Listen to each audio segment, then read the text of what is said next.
بسم اللہ الرحمن الرحیم الحمد للہ رب العالمین والعاقبۃ للمتقین والصلاۃ والسلام علی اشرف الانبیاء والمرسلین وعلی آلہ وصحبہ اما بعد۔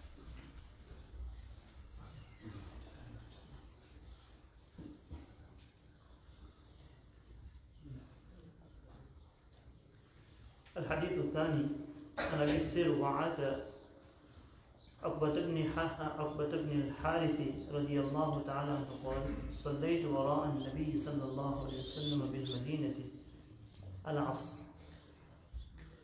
فسلم ثم قام مسرعا فتخطى رقاب الناس إلى بعض حجر نسائه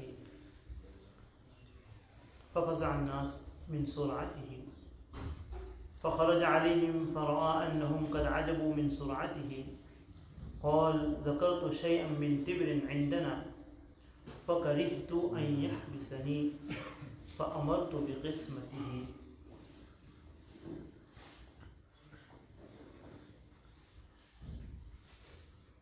محترم بزرگ و دوستو، یہ ہمارا جو باب چل رہا ہے باب فی المبادرة إلى الخیرات چل رہا ہے، یعنی نیک کام کرنے میں انسان کو جلدی کرنی چاہیے۔ رمضان سے پہلے ہمارا یہی باب چل رہا تھا، پھر رمضان آ گئی، پھر رمضان کے اندر جو درس تھا وہ ٹیمپرری روک دیا تھا۔ آج وہیں سے شروع کر رہے ہیں جہاں سے باقی ہے۔ حدیث میں عقبہ ابن حارث رضی اللہ تعالی عنہ، ابو سروعہ ان کی کنیت ہے، فرماتے ہیں، بخاری شریف کی روایت ہے کہ میں نے حضرت نبی اکرم صلی اللہ علیہ وسلم کے پیچھے نماز پڑھی عصر کی۔ فسلم، آپ صلی اللہ علیہ وسلم نے سلام پھیرا، ثم قام مسرعا، پھر جلدی سے کھڑے ہو گئے۔ عصر کی نماز کے بعد آپ صلی اللہ علیہ وسلم کوئک، بالکل تیزی سے کھڑے ہو گئے۔ فتخطى رقاب الناس الى بعض حجر نسائه، اور جلدی جلدی لوگوں کی گردنوں کے اوپر سے کودتے ہوئے، چھلانگ لگاتے ہوئے چلے گئے۔ آپ صلی اللہ علیہ وسلم کہاں چلے گئے؟ چونکہ ازواج مطہرات کے جو کمرے ہوا کرتے تھے، جو وہاں پر رومز جو بنے ہوئے ہوتے تھے ازواج مطہرات کے، ان میں سے کسی کمرے کے اندر چلے گئے۔ تو صحابہ کرام رضوان اللہ تعالیٰ علیہم ڈر گئے کہ کیا معاملہ ہو گئے۔ آپ صلی اللہ علیہ وسلم نماز کے بعد فوراً نکل کے چلے گئے اور بہت تیزی سے گئے۔ عام علیہ الصلوۃ والسلام کے جو عام معمولات تھے، عام معمول کے خلاف تھا، آپ صلی اللہ علیہ وسلم کو اتنا تیزی سے بھاگتے نہیں تھے، تو ظاہر ان کو تعجب ہوا۔ فرأى أنهم قد عجبوا من سرعته، یہی بات ہے کہ آپ صلی اللہ علیہ وسلم کی تیزی دیکھ کر لوگوں کے اندر تھوڑی سی خلبلی ہو، تھوڑی سی گھبراہٹ ہو گئی کہ کیا معاملہ ہو گیا۔ قال: ذکرت شیئا من تبر عندنا، کہ مجھے نماز کے بعد کچھ یاد آ گیا کہ میرے پاس میرے گھر کے اندر سونے کی ایک ڈلی، سونے کا ایک ٹکڑا رکھا ہوا ہے جو میں نے خرچ نہیں کیا ہے، خرچ کرنا باقی ہے۔ تو فکرہت ان یحبسنی، مجھے یہ بات پسند نہیں ہے معلوم ہوئی کہ بھائی میں مغرب کی نماز پڑھا ہوں اور نبی کے پاس کوئی مال جمع رکھا ہوا ہو۔ یہ نبی کا اپنا توکل ہوتا تھا، نبی اپنے پاس کوئی مال جمع کر کے رکھتے نہیں تھے، جو ہوتا تھا اپنے لیے لوگوں کے لیے خرچ کر دیتے تھے۔ کل کیا ہوگا اللہ جانتے، اللہ کے اوپر بھروسے۔ فأمرت بقسمتہ، تو میں نے اس کی تقسیم کرنے کا، اس کی ڈسٹریبیوٹ کرنے کا حکم دے دیا۔ یہ حدیث، یہ ترجمہ ہو گیا۔ اس حدیث سے امام نووی رحمۃ اللہ علیہ اس حدیث کو یہاں پر کیوں لائے ہیں؟ اس کی لانے کی وجہ یہی ہے کہ انسان کو نیک کام کے کرنے میں جلدی کرنی چاہیے، جیسا کہ مولانا عبداللہ صاحب نے جمعہ کے بیان میں اسی سے اپنی بات کو شروع کیا تھا آج، کہ نیک کام کے اندر انسان کو زیادہ سوچنا نہیں چاہیے، نیک کام کے اندر انسان کو زیادہ سوچنا نہیں چاہیے۔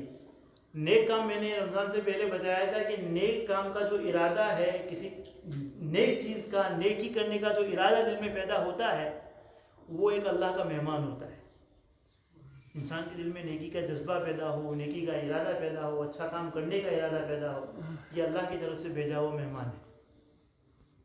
مہمان کی آپ قدر کرو گے تو وہ بار بار آئے گا. نیک کام کا ارادہ پیدا ہوا، آپ نے نیک کام کر لیا فوراً، تو پھر نیک کام کا ارادہ دل میں بار بار پیدا ہوگا. لیکن اگر نیک کام کا ارادہ دل میں پیدا ہوا کہ کل کروں گا، پرسوں کروں گا، پھر ختم. مہمان کی آپ قدر نہیں کرو گے تو مہمان پھر بھائی کسی کے یہاں جاؤ وہ چائے بھی نہیں پوچھے آپ کو، دروازہ بھی نہیں کھولے، ہے کہ نہیں؟ اب باہر سے نوک کرے، وہ اندر سے وہ ٹیکس کرے کہ بھائی ابھی میں بزی ہوں، تو آپ دوسری مرتبہ اس کے گھر کے اوپر جاؤ. تو یہ دل کے اندر پیدا ہونے والا نیک جذبہ جو ہے، نیک ارادہ ہے، یہ بھی اللہ کی طرف سے، اس کی قدر کرنی چاہیے فوراً. بھائی دنیاوی کام کے اندر کتنی جلدی کرتے ہیں. بھائی کسی کا جیکٹ پسند آ گیا ہے کہ نہیں، تو پہلے تو کلر دیکھیں گے، اگر کہ کہیں اس کا ٹیگ لگا ہوا ہے تو اس کو یہ کرنے کی کوشش کریں گے، فوراً اس کو امیزن کے اوپر جائے گا، کوئی ای بے کے اوپر جائے گا، فوراً اس کو اسکرول کرنے کی کوشش کرے گا، سرچ کرنے کی کوشش کرے گا کہ یہ کہاں سے ملے گا، کتنے کا ملے گا. کیوں؟ کہ بھائی ابھی فوراً تازہ تازہ ہے، دیکھ لیا ہے تو یاد رہے گا، ورنہ بھول جاؤں گا. دنیا کے کاموں کے اندر اتنی جلدی کرتے ہیں. کسی کا جوتا پسند آ گیا، کسی کا عطر پسند آ گیا، کسی کی ٹوپی پسند آ گئی، تو فوراً کہ بھائی یہ کہاں سے ملے گا، کہاں سے ملے گا. تو یہ جذبہ ہمارا دین کے کاموں میں بھی ہونا چاہیے. کیونکہ ہم دنیا کے کاموں میں اتنی جلد باز ہوتے ہیں. اگر کسی کو نیوز سے مناسبت ہو، کل رات میں نے بی بی سی نیوز کے اوپر پڑھا کہ ہندوستان کے اندر کسی پیرنٹس نے اپنے بیٹے کے اوپر لا سوٹ کلیم کیا، اور وہ کلیم اس لیے کیا کہ ان کی بیٹے کی شادی ہوئی اور 6 سال ہو گئے ان کو بچہ پیدا نہیں ہوا، کہ ہم کو گرانڈ چلڈرن کیوں نہیں ملا 6 سال. اور کتنے کا لوگ کلیم اس نے یہ کیا ہے، کلیم کیا ہے 525,000 پاؤنڈ. یعنی انسان دنیا میں تو اتنا جلد باز ہے، کہا کہ 6 سال ہو گئے میرے بیٹی کی شادی کو، ابھی میرے یہاں گرانڈ چلڈرن کیوں نہیں آیا، میں دادا کیوں نہیں بنا. یہ کل کی بات ہے. یہ ڈاکٹر صاحب کو بتائیے، ہاں یہ تصدیق کر رہے ہیں، آپ کو لگ رہا ہے کہ بھائی ایسے پھینک رہا، یہ کل کی بات ہے. تو دنیا کے کاموں میں اتنی جلد باز ہوتے ہیں کہ بھائی 1 سال ہو گئے، 5 سال ہو گئے، بچہ کیوں نہیں ہوا ہے. تو دین کے کام میں ہمارا یہ جذبہ ہونا چاہیے. دل میں کوئی بات پیدا ہو کہ بھائی نفل پڑھنا ہے تو فوراً پڑھے، نفل کا وقت ہے فوراً پڑھے. صدقہ کرنے کا جذبہ پیدا ہوا فوراً کرے، ورنہ اس کی قدر نہیں کی، پھر وہ خیال دل میں بار بار نہیں آئے. اسی طرح وہ شاعر کہتا ہے نا کہ فکر عقبہ کی کر آج ہی بے خبر، آخرت کی فکر آج ہی کر لے. فکر عقبہ کی کر آج ہی بے خبر، کل نہ کر کہ کل کا بھروسہ نہیں. کل نہ کر کہ کل کا بھروسہ نہیں، کل نہ آئی کبھی اور نہ آئے گی کل. کل نہ آئی کبھی اور نہ آئے گی کل، کل تو کیا ایک پل کا بھروسہ نہیں. اسی لیے ہمارے ہندوستان کے اندر آپ کسی دکان کے اوپر جاؤ گے تو وہاں کے اوپر وہ ایک بورڈ لگا ہوتا ہے، اس کے اوپر لکھا ہوتا ہے کہ آجے ادھر کالے روکڑا، یا آجے روکڑا کالے ادھر، یہی نا، آجے ادھر نہیں، آجے روکڑا کالے ادھر، اس طرح کا ایک، بہت سال ہو گئے اس کو پڑھے ہوئے. آجے روکڑا کالے ادھر، یعنی آج کیش، اور اگر ادھر چاہیے تو کل آنا. اب دوسرے دن جاؤ گے تو وہی بورڈ لگا ہوا کہ آج کیش کل ادھر. یعنی اس خلاصہ یہ ہے کہ وہ کل جو ہے نا، کل وہ کبھی نہیں آتی. اس میں ہمارے لیے لیسن ہے.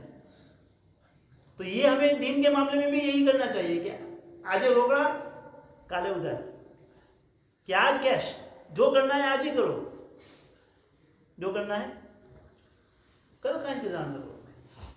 نیک کاموں میں انسان کو دیری نہیں کرنی چاہیے بہت جلد. پھر ایسا ہوتا ہے کہ حالات بدل جاتے ہیں.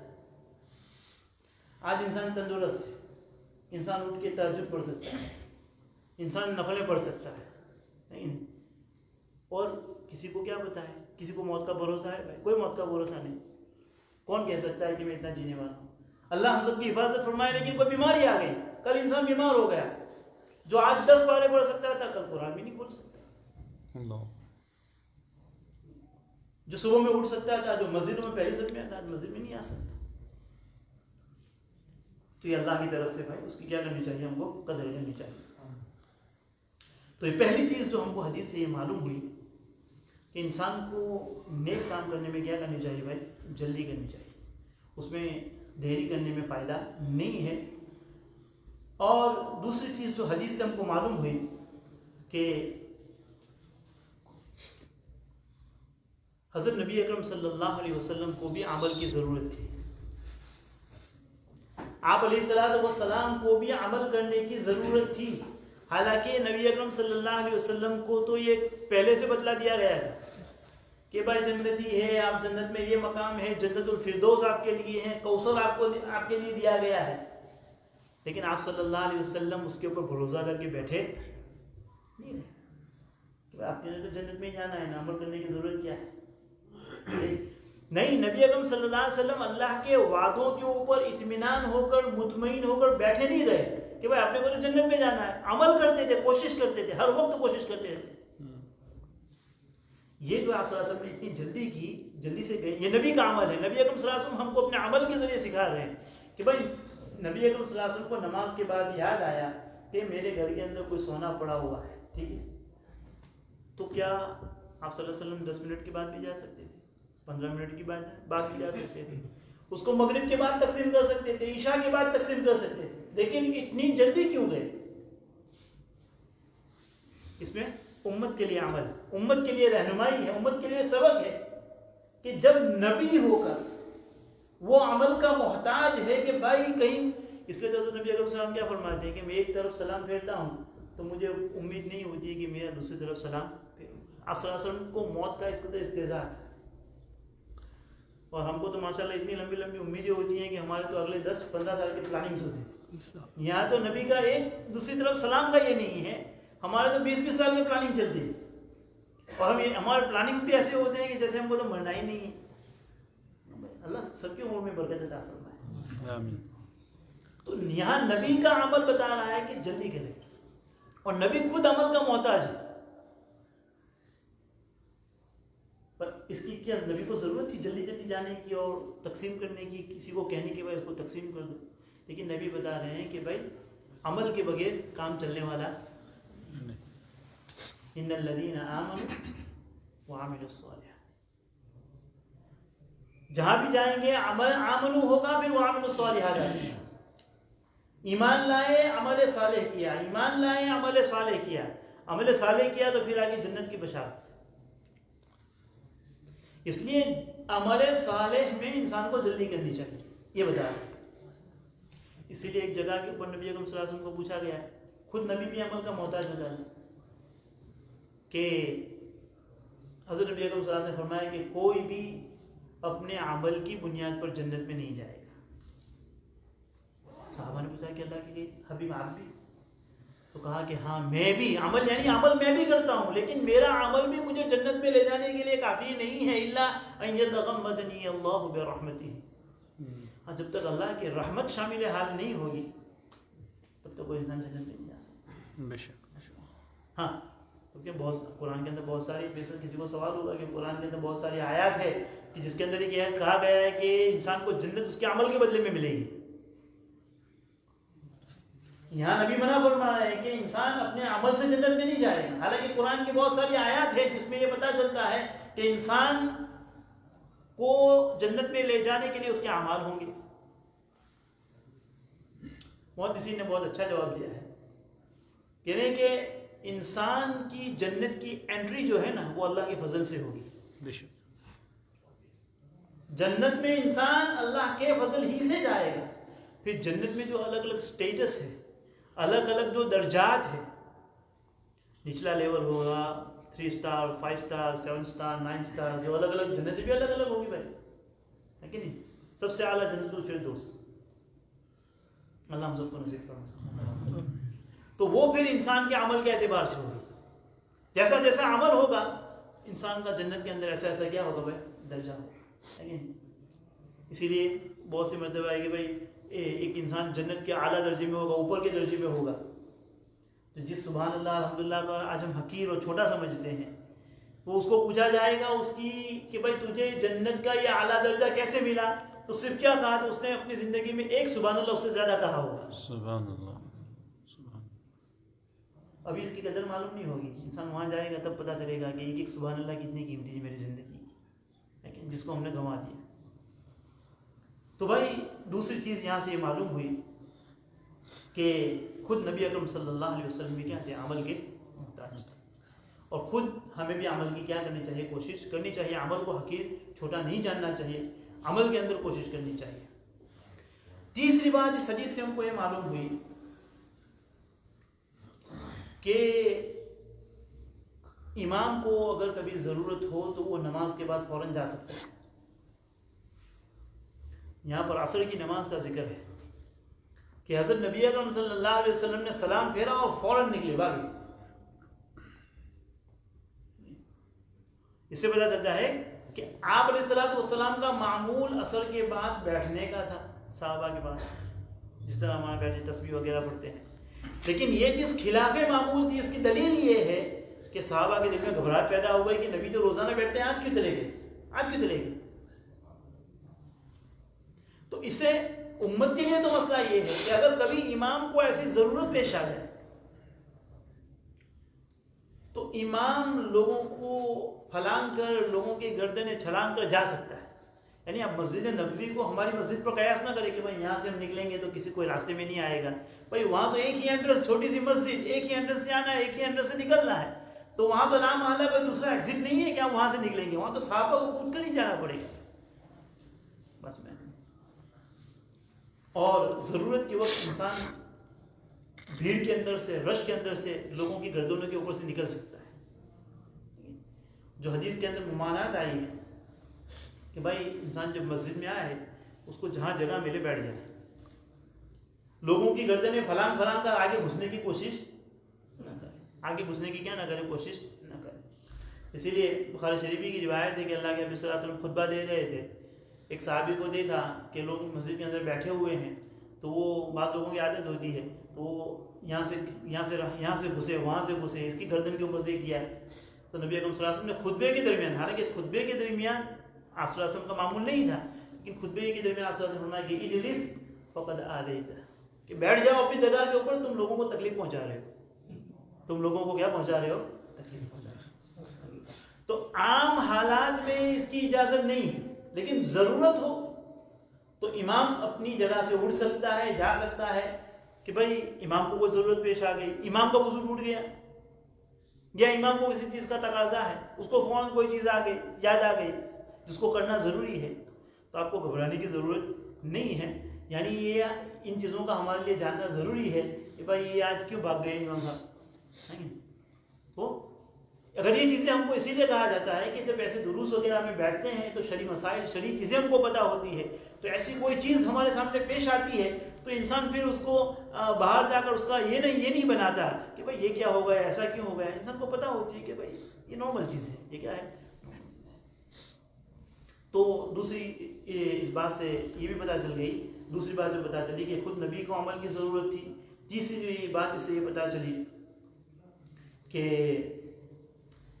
اگر امام کو ضرورت ہو تو نماز کے بعد کیا ہو سکتا ہے؟ وہ فوراً اپنی جگہ سے اٹھ سکتا ہے.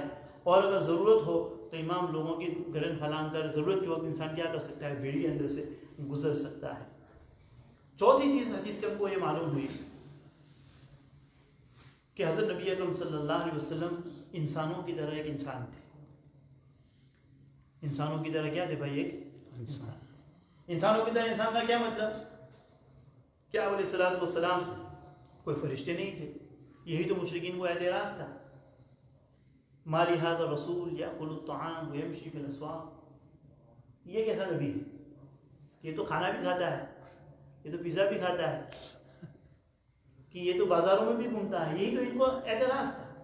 اس حدیث سے پتہ چلتا ہے کہ جس طرح ایک نارمل انسان کو دنیاوی چیزوں کے اندر نسیان ہوتا ہے، بہت سی چیزیں انسان بھول جاتا ہے، انسان کو بھول جاتا ہے. یہاں خود نبی اکرم صلی اللہ علیہ وسلم کو یہ یاد نہیں رہا کہ میرے گھر کے اندر کوئی سونا ہے، مجھے اس کو خرچ کرنا ہے. آپ سسم بھول گئے، لیکن انسان بھولتا ہے، نبی بھول گئے. اور پھر نماز کے بعد فوراً یاد آیا تھا علیہ السلام باقی کل انما انا بشر مثلکم یوحا الی انما الہکم الہ واحد. اور یہاں سے یہ بات بھی پتہ چلتی ہے کہ بھائی نبی اکرم صلی اللہ علیہ وسلم کوئی عالم الغیب نہیں تھے. جیسے کہ بہت سارے لوگ کلیم کرتے ہیں کہ جس طرح اللہ کے پاس غیب کا علم ہے, انسین اللہ تعالیٰ جانتے ہیں, اسی طرح نبی بھی انسین جانتے ہیں, نبی کو بھی علم غیب حاصل ہے. نہیں, خود نبی منع فرمانا ولا اقول لكم عندي خزائن الله ولا اعلم الغیب ولا اقول لكم انی ملک. میرے پاس کوئی غیب کی بات نہیں ہے, میرے پاس کوئی غیب کی بات نہیں.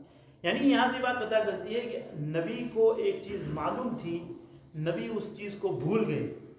اس میں کوئی عیب کی بات نہیں ہے. انسان جس طرح ہم بھولتے ہیں کوئی بھی انسان بھول سکتا ہے, جسے بتا لگے کہ نبی انسان تھے. تو جب نبی بھول سکتا ہے کسی چیز کو, اس سے یہ بات بھی معلوم ہوئی کہ ایسی بہت ساری چیزیں ہوں گی. جو چیز معلوم تھی وہ بھول سکتا ہے, تو یہاں پر پاسبلٹی ہے کہ ایسی بہت ساری چیزیں ہوں گی جس کو اللہ تعالیٰ نے نبی کو نہ بتایا, نبی کو نہ بتایا. تو نبی اکرم صلی اللہ علیہ وسلم عالم الغیب نہیں تھے. اس سے یہ بات پتہ چلتی ہے. اسی طرح اس حدیث کے اندر ایک بات ہم کو یہ بھی پتہ چلتی ہے کہ انسان کو امانت کو ادا کرنے میں جلدی کرنی چاہیے. انسان کو امانت کو ادا کرنے میں کیا کرنی چاہیے؟ جلدی کرنی چاہیے. اس کے اندر تال مدول نہیں کرنا چاہیے. نبی اکرم صلی اللہ علیہ وسلم کے پاس سونا تھا, امانت تھی, تو آپ علیہ السلام نے اس کو ادا کرنے میں کیا کی؟ جلدی کی. اس کا انتظار نہیں کیا کہ میں رات میں کر دوں گا, کل کر دوں گا, پرسوں کر دوں گا. کسی کی امانت ہو, کسی کا دین ہو, دین یہ بھی امانت ہے. اگر میں نے کسی سے قرضہ لیا ہے, دین ہے, تو یہ امانت ہے. اس کے ادا کرنے میں کیا کرنی چاہیے بھائی؟ جلدی کرنی چاہیے انسان کو. اس کو بیٹا نہیں لینا چاہیے. کہ انسان سے وعدہ کیا ہے کہ بھائی میں تجھے 2 مہینے کے بعد دوں گا, وقت آ گیا, وہ انتظار کر رہا ہے, نہ اس کی طرف سے کوئی جواب ہے. نہیں, اگر آپ وقت پر ادا نہیں کر سکتے تو آپ خود اس کے پاس جا کر معذرت کریں کہ بھائی میں نے جو آپ کو وقت دیا تھا میں وقت پر ادا نہیں کر سکتا ہوں, میں آپ سے معذرت خواہ ہوں, آپ مجھے اور ٹائم دے دیجیے تاکہ میں اس کو ارینج کر سکوں. اس کو ادا کرنے میں جلدی کرنی چاہیے. بلکہ جب فتوحات کا زمانہ شروع نہیں ہوا تھا, فتح مکہ سے پہلے نبی اکرم صلی اللہ علیہ وسلم کا معمول یہ تھا کہ جب کوئی جنازہ آتا, جنازہ, تو نبی اکرم صلی اللہ علیہ وسلم پوچھتے تھے کہ بھائی یہ جو جنازہ لایا گیا ہے, اس مرنے والے کے اوپر کوئی قرض ہے, کوئی ڈیٹ ہے؟ صحابہ سے پوچھتے تھے کہ اس کے اوپر کوئی قرضہ ہے, اس کے اوپر کوئی ڈیٹ ہے؟ تو اگر صحابہ کہتے تھے کہ نہیں, یہ آدمی فری ہے, اس کے اوپر کوئی قرضہ نہیں ہے, تو پھر نبی اکرم صلی اللہ علیہ وسلم آگے بڑھتے تھے, اس کے جنازے کی نماز پڑھاتے تھے. اگر کوئی جنازہ آتا تھا, پوچھتے تھے کہ بھائی اس کے اوپر کوئی قرضہ ہے, صحابہ نے کہا کہ ہے, تو پھر نبی کا دوسرا سوال یہ ہوتا تھا کہ کیا اس نے کوئی ارینجمنٹ کی ہے اپنے قرضے کو ادا کرنے کے لیے؟ کوئی ارینجمنٹ کی ہے؟ اگر جواب ہاں ہوتا کہ اس نے ارینجمنٹ کی ہے تو نبی نماز پڑھاتے تھے. ورنہ اگر جواب یہ ہوتا ہے کہ اللہ کے حبیب اس نے کوئی ارینجمنٹ نہیں کی ہے, یہ قرضہ چھوڑ کے مرا ہے, ڈیٹ کی حالت میں مرا ہے, تو نبی علیہ السلام کہتے کہ تم اس کی جنازے کی نماز پڑھ لو. نبی اس کی جنازے کی نماز نہیں پڑھتے تھے. یعنی یہ دین جو ہے یہ کسی کی امانت ہے نا ہمارے اوپر, اس کو جلدی ادا کرنے میں جلدی کرنی چاہیے ہم. بہت سارے, بلکہ بخاری شریف کی روایت ہے, ایک انصاری صحابی رضی اللہ تعالیٰ عنہ کا انتقال ہوا.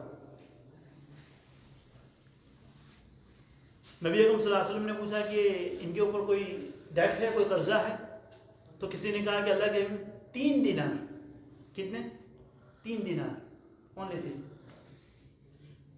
نبی اکرم صلی اللہ علیہ وسلم نے فرمایا کہ صلوا علی صاحبکم, تم اپنے بھائی کی جنازے کی نماز پڑھ لو, میں نہیں پڑھوں گا. ابو قتادہ انصاری رضی اللہ تعالیٰ عنہ آگے بڑھے, اللہ کے حبیب ان کے قرضے کی ذمہ داری میں لیتا ہوں, میں ادا کر دوں گا. پھر نبی اکرم صلی اللہ علیہ وسلم آگے بڑھے اور جنازے کی نماز پڑھائی. یعنی یہ امانت ہے. بلکہ فقہاء نے مسئلہ لکھا ہے کہ اگر حج فرض ہے لیکن اگر ایک طرف آپ کے اوپر قرضہ ہے, دین ہے, تو دین کو ادا کرنے میں جلدی کرنی چاہیے. دین کو پرائیورٹی دی جائے گی, اس کو پہلے ادا کریں. آج کتنے لوگ ایسے ہوتے ہیں کہ جن کے اوپر قرضہ ہوتا ہے, ڈیٹ ہوتا ہے. چلو ڈیٹ لینا کوئی بری بات نہیں ہے, انسان کو بچنا چاہیے, انسان کو بغیر ضرورت صرف اپنی شوق وغیرہ کے لیے قرضے لینے سے بچنا چاہیے. لیکن بہت سے مرتبہ انسان کو ضرورت ہوتی ہے, جینوئن ضرورت ہوتی ہے.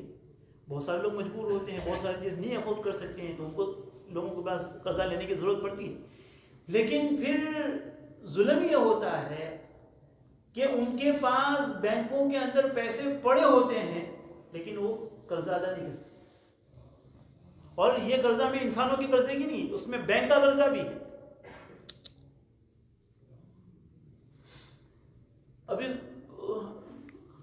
کوئی صاحب آئے تھے, ان کو کوئی زکوٰۃ کیلکولیٹ کرنی تھی, تو انہوں نے کہا کہ میرے پاس میں نے مارگیج کے اوپر گھر لیا ہوا ہے, تو کہا کہ مجھے صرف زکوٰۃ کیلکولیٹ کرنی ہے. انہوں نے مجھے کہا کہ میرے بینک کے اندر اتنے پیسے ہیں. تو مجھے تعجب ہوا کہ کئی ہزار پاؤنڈ ان کی بینک کے اندر پڑے ہوئے ہیں اور وہ کہہ رہے ہیں کہ میرے پاس بینک کا مارگیج ہے. تو اگر آپ نے 25 سال کا 30 سال کا, پہلے تو اس وبال سے بچنا چاہیے. لیکن اگر انسان نے مجبور ہو کر لے لیا ہے تو پھر ایسا نہیں کہ 25 سال تک اس کا انتظار کرتا ہے کہ مجھے تو صرف مہینے میں 200 پاؤنڈ دینے ہیں تو میں نے 200 ہی پاؤنڈ دوں گا. نہیں, یہ جو وبال آپ نے اپنے سر کے اوپر لیا ہے, آپ جو انٹرسٹ کا پیسہ دے رہے ہیں, وہ جتنا جلدی ہو سکے اس کو فنش کریں اور اس بلا سے انسان بری ہو جائے. یہ کوشش کرنی چاہیے. امانت کو ادا کرنے میں جلدی کرنی چاہیے. اس حال میں انسان کی موت آ گئی تو کیسی اللہ کے یہاں کیا جواب دے گا؟ ایک تو ہے کہ انسان کے پاس نہ ہو اور وہ ڈیلے کر رہا ہے, لیکن ایک ہے کہ انسان کے پاس ہو اور پھر وہ ڈیلے کر رہا ہے. مطل الغنی ظلم, بخاری شریف کی روایت ہے کہ مالدار آدمی کا امانت کو ادا کرنے کے اندر ٹال مٹول کرنا, آج کل پرسوں لے جانا, 2 ہفتے کے بعد لے جانا, مہینے کے بعد لے جانا, فرمایا کہ یہ ظلم ہے. اور دین اور امانت صرف یہی نہیں ہے کہ میں نے کسی کے پاس پیسہ لیا ہے تو مجھے ریٹرن کرنا ہے, یہی امانت ہے, یہی دین ہے, بلکہ ہر وہ چیز جو ہمارے ذمے کے اندر ہمارے سر کے اوپر لازم ہوتی ہے وہ ساری چیزیں امانت اور دین ہیں. اگر میں نے کسی کا گھر کرائے کے اوپر لیا ہے تو یہ کرایہ میرے سر کے اوپر دین ہے, ذمہ ہے, یہ امانت ہے. مہینے کے آخر میں مجھے اس کو دینا ضروری ہے. میں نے کسی کی گاڑی ہائر کی ہے تو اس کا جو خرچہ ہے وہ میرے سر کے اوپر میرے ذمہ دین ہے, قرضہ ہے, امانت ہے, اس کو مجھے وقت کے اوپر دینا ضروری ہے. تو اس حدیث سے ہم کو یہ پتہ چلتا ہے کہ بھائی امانت کو ادا کرنے میں انسان کو کیا کرنی چاہیے؟ بھائی جلدی کرنی چاہیے. اور آخری بات جو اس حدیث سے ہم کو پتہ چلتی ہے کہ معاملات کے اندر توکیل جائز ہے. معاملات کے اندر کیا ہے؟ توکیل. حدیث کا جو آخری جملہ ہے فَكَرِهْتُ أَن يَحْبِسَنِي, مجھے یہ بات ناپسند ہوئی کہ یہ سونے کا جو ٹکڑا ہے میرے پاس میں اس کو جمع کر کے رکھوں. فَأَمَرْتُ بِقِسْمَتِهِ, تو میں نے کسی کو یہ حکم دیا ہے کہ وہ جو سونے کی چیز ہے, وہ جو سونے کا ٹکڑا ہے, سونے کی ڈلی ہے, وہ کسی کے اندر تقسیم کر دے. توکیل کس کو کہتے ہیں؟ توکیل یعنی اپنی طرف سے کسی کو ریپریزنٹیٹیو بنا دینا, اپنی طرف سے کسی کو وکیل بنا دینا. اگر آپ نے میں نے اپنی طرف سے کسی کو وکیل بنایا کہ بھائی آپ میری طرف سے یہ چیز خرید لو, آپ میری طرف سے یہ چیز خرید لو, یہ پیسے ہیں, تو یہ آدمی میرا ریپریزنٹیٹیو بنے گا, یہ میرا وکیل بنے گا. میں نے میرا معاملہ اس کے سپرد کر دیا ہے. اب وہ جو بھی خرید کے لائے گا, اگر میں نے کوئی اسپیسیفکلی کوئی چیز اس کو بتائی ہے کہ ایسی چیز مجھے خرید کے لا کے دو, تو اس کو بالکل بےعینی وہی چیز خرید کے لانا پڑے گا. میں نے جنرلی بتا دیا ہے کہ ایسی چیز خرید کے لاؤ, تو پھر جو وہاں کا کلچر ہوگا اس کلچر کے حساب سے, وہاں کے عرف کے حساب سے وہ چیز کو خرید کے لانی پڑے گی. رمضان کے اندر لوگوں کو زکوٰۃ دیتے ہیں, آپ نے مجھے زکوٰۃ دی تو میں آپ کی طرف سے وکیل بن گیا. آپ موکل ہیں, آپ کیا بن گئے؟ میں وکیل بن گیا کہ بھائی میری طرف سے یہ میری زکوٰۃ کا مال ہے, آپ خرچ کر دو. جائز اس کو خرچ کی بات. کسی انسان نے اپنی طرف سے کسی کو وکیل بنا دیا کہ تم میری طرف سے میری بیوی کو طلاق دے دو, میری طرف سے کسی کو کہ میری طرف سے میری بیوی کو طلاق دے دو, تو اب یہ انسان میری طرف سے وکیل بنے گا. اب اس کی طلاق میری طلاق سمجھی جائے گی, اس کا معاملہ میرا معاملہ سمجھا جائے گا. تو اس حدیث حدیث سے پتہ چلتا ہے کہ بھائی توکیل جائز ہے، کسی کو نیابت نائب بنانا جائز ہے. نبی اکرم صلی اللہ علیہ وسلم نے اس سونے کے ٹکڑے کو لیا اور فرمایا کہ فَأَمَرْتُ، میں نے کسی کو حکم دیا کہ اس سونے کو کسی کے اندر تقسیم کر دے. تو گویا کہ وہ تقسیم کرنے والا جو بھی ہوگا وہ نبی کا کیا ہوگا؟ وہ وکیل ہوگا. ٹھیک ہے بھائی. تو یہ 6-7 چیزیں تھی اس حدیث سے ہم کو پتہ چلتی ہے. انشاءاللہ آگے دوسری حدیث ہے، اس کو اگلی جمعہ کو پڑھیں گے. دوسری پڑھیں گے. سبحان اللہ. سبحان اللہ.